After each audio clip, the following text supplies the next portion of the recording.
Welcome to the Excel Still More podcast. I am your host, Chris Emerson. I'm here to encourage you in your walk with God.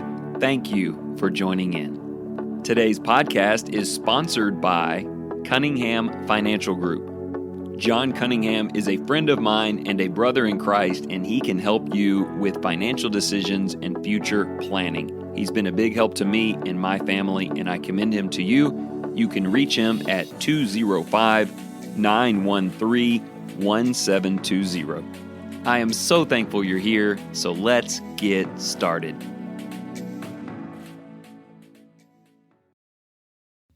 This week at the Lindale Church, we had the most amazing series of lessons.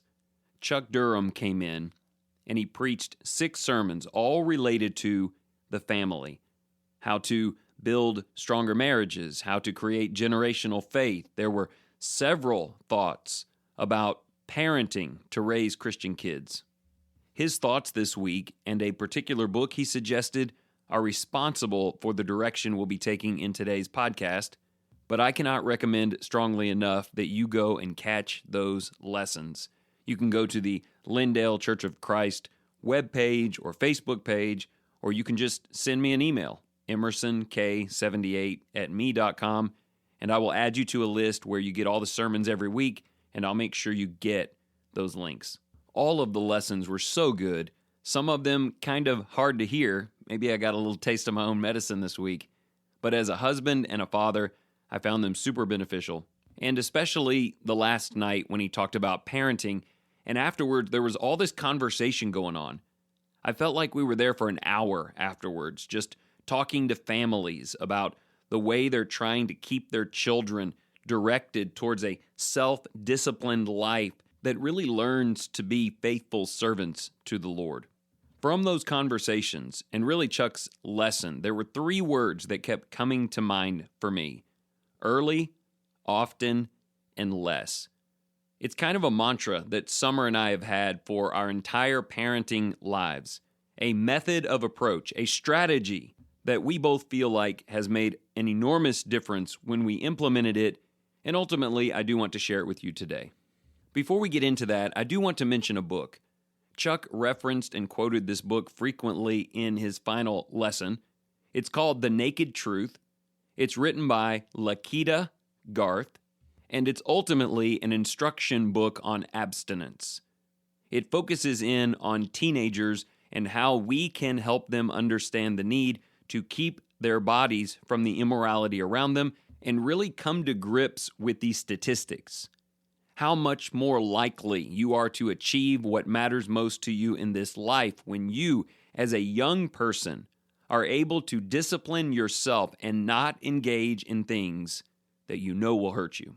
I have not yet read the book, but I heard some things that Chuck said, and I watched some interviews with her today, and she is an amazing story. She and her 3 brothers were raised in the meth capital of California. There was violence and danger all around them in their neighborhood. And yet their parents, and she gives so much credibility to her parents, they raised those 4 children to escape the confines of that neighborhood.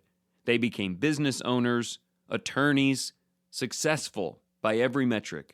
She recounts in the book how they've looked back at all of the other children who lived in that neighborhood. And while many of those children did end up escaping that environment, she said their family was the only one on the whole block where all of the children made it out. Every other family was marred by death, addiction, or incarceration. And while that may not hit home with you, you might say, well, I'm not raising kids or grandkids in an environment of that nature. Let me ask you to think more spiritually. How many families in the church do you know wherein the discipline of the parents, the focus that they put on the right kinds of things, helped all of their children to grow up to not just be successful in this world, but to be faithful servants of the King? To be sure, there are some, but a great many lost one or more or maybe even all of their children to the world. Now, Chuck Durham did a nice job this week of saying, listen, parents, every child grows up and has 2 wills, the spiritual will and the physical will. And despite our best efforts. They may grow up to choose the wrong one over the right one. But I'm here with you today to talk about making sure that we in fact do put forth our best efforts. Let's do the best we can to give them the best chance. Discipline and the setting of rules and the enforcing of rules will be a big theme today, because I have seen it too many times, where families raise their children to do pretty much as they please and push everything beyond the limits. And then once they move out, the last thing we tell them is, hey, by the way, God's not going to put up with any of that, so you're going to have to tighten everything up. I don't think that works. We need to show them the way while we can, not just our way, but God's, so that they will be prepared to serve Him. Okay, so I've given you a couple of things not related to this podcast that you can jump in this week, from Chuck Durham's sermon series to the book The Naked Truth by Lakita Garth. But I want to use the rest of this time to share some things that I believe that are personal to Summer and to me and to our children, in hopes that it will help you. Let me break the rest of this episode down into 3 pieces. First of all, I want to tell you what I believe to be the top 2 things parents can do if they are interested in raising spiritual and successful children. To say that I've done a lot of research on that in the last 15 years would be an understatement. Every meeting I would go preach, every wonderful family I would interact with, I was polling them all. How do we raise faithful families? 2 things emerged. I want to share them with you. Secondly, I want to tell you about the 3 words that represent today's title: early, often, and less. As I was listening last night after the sermon and we were having all of these great conversations, I just kept thinking about those 3 words. When we get that right, a lot of things go right. So we'll talk about that in terms of parenting, and then hopefully at the very end, I'll have a little time to try and convince you that early, often, less is just as powerful in your life, your adult, independent life, as it is in the life of your kids. All right, longest introduction ever out of the way, so let me give you those top 2 things. I'm sure the list is really long. Important things that Christian parents and grandparents do that have an influence on their kids. And when I started asking families, and I mean all over, everywhere I went, I probably got 10 or 20 different answers. But 2 things began to emerge, some of which they told me directly, but more often than not, it was just 2 things I picked up on that seemed to always be present in strong families. Number 1, the father, the dad, genuinely loved God. I know that children can grow up to be faithful servants even if they have no father. I'm just telling you, our best effort is when the dad goes to church because he loves to go to church. Dad does Bible reading at home because he genuinely loves the Bible. Dad serves other believers because he has a servant's heart for Christian family. Going to church or even reading the Bible is not enough. But you also don't have to be a Bible scholar. You don't have to be someone who takes them through the whole Bible survey packet once a year or has Bible studies 3 nights a week. All of that is great, but it's not necessary. More importantly, they need to observe a man committed to Christ. So gentlemen, if you want to give your children or grandchildren a better chance of loving the Lord, love the Lord. Find a passion for God in your heart. This isn't about the amount of things you do, it's about the depth of each thing that you do. Secondly, at least one parent needs to have a 100% transparent relationship with the child. This is usually the mom, though not always.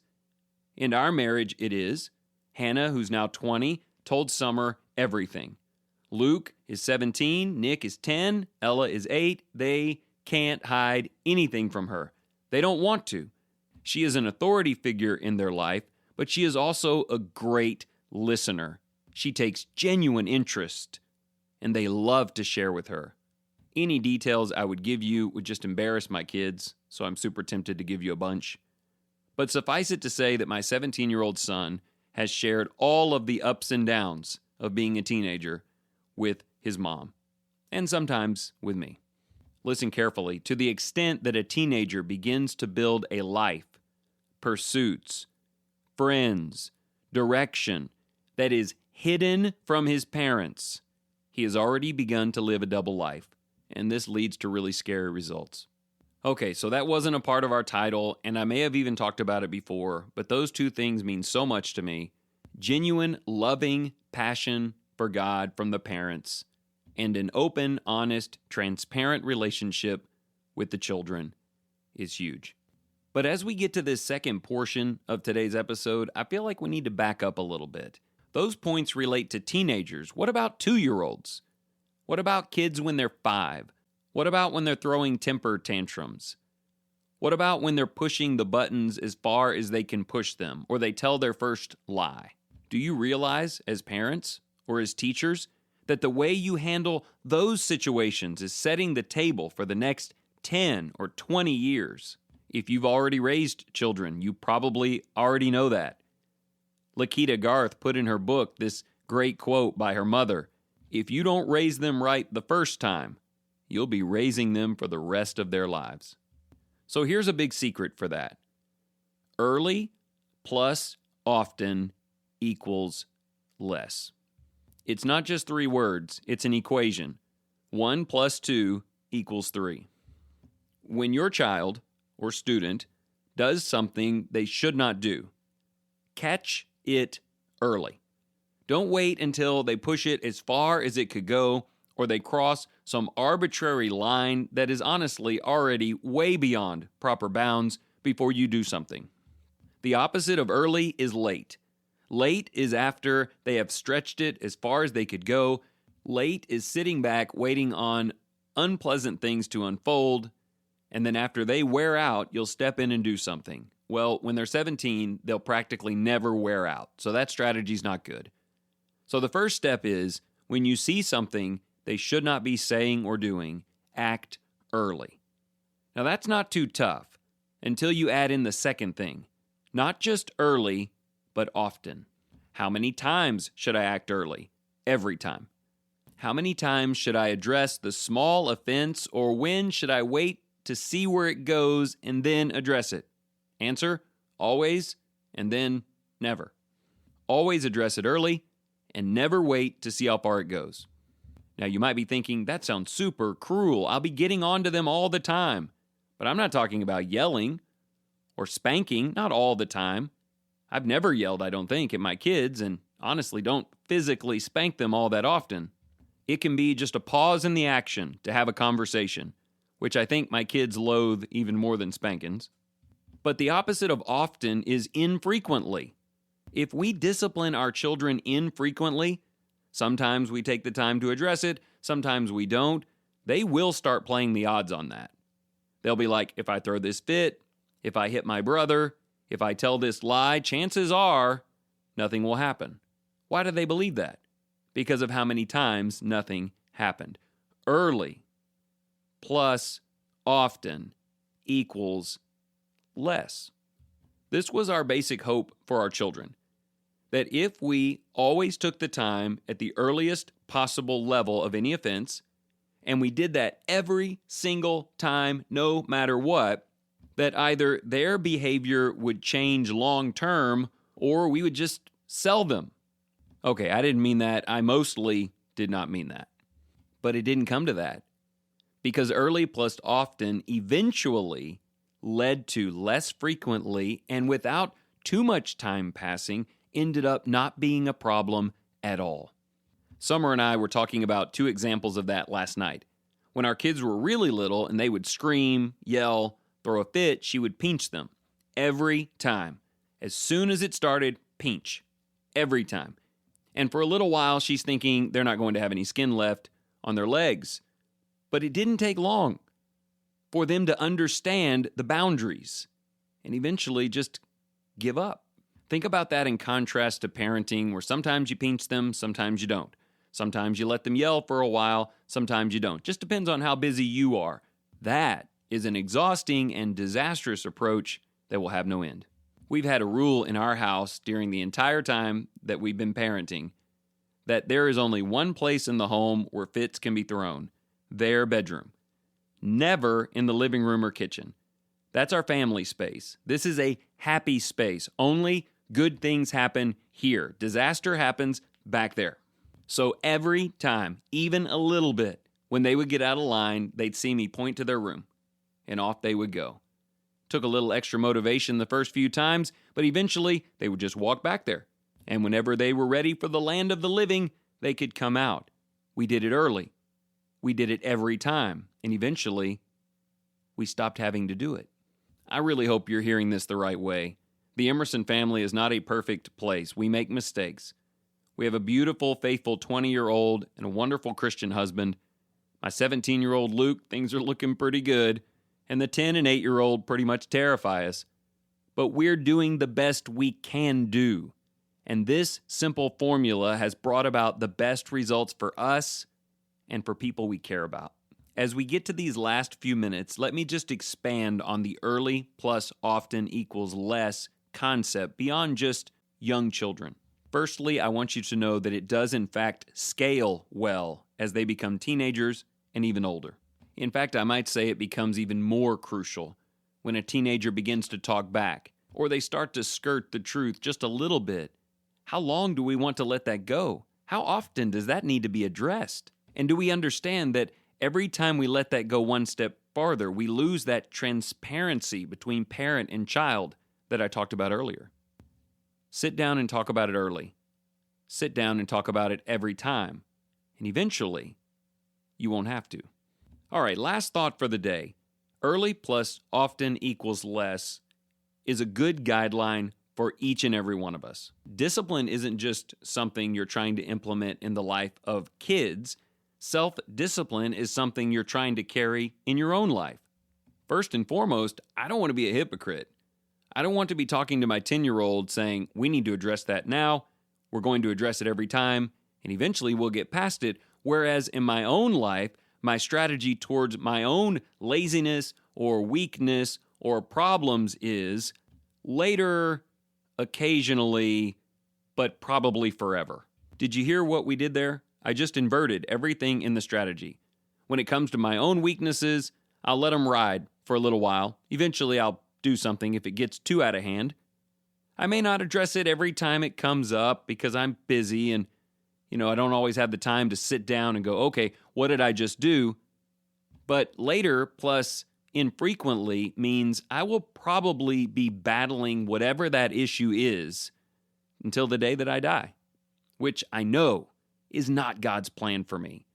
Whether it's the elimination of some sin that doesn't belong, which we sometimes need to help our children with, or it's the implementing of something good that I need to be doing more frequently, which we also talk to our kids about. Hold yourself accountable early. First step, first stumble. Every step, every stumble.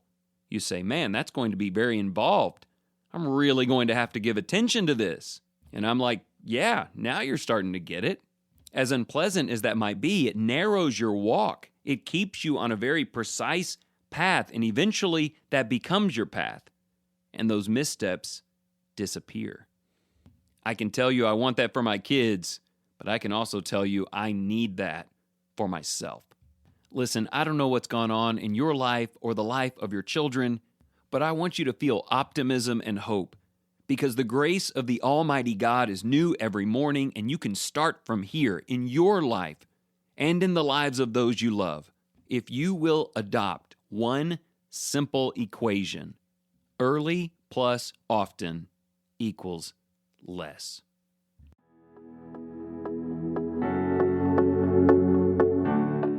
Thank you so much for joining in today. If you enjoyed this program, consider sharing it with your family and your friends.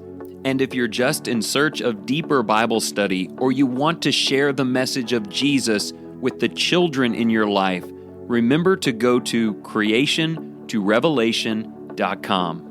This wonderful company, run by Christians, provides beautiful illustrations of Scripture from beginning to end, putting the spotlight on Jesus. And remember this, whatever you choose to do today in the name of the Lord Jesus Christ, excel still more.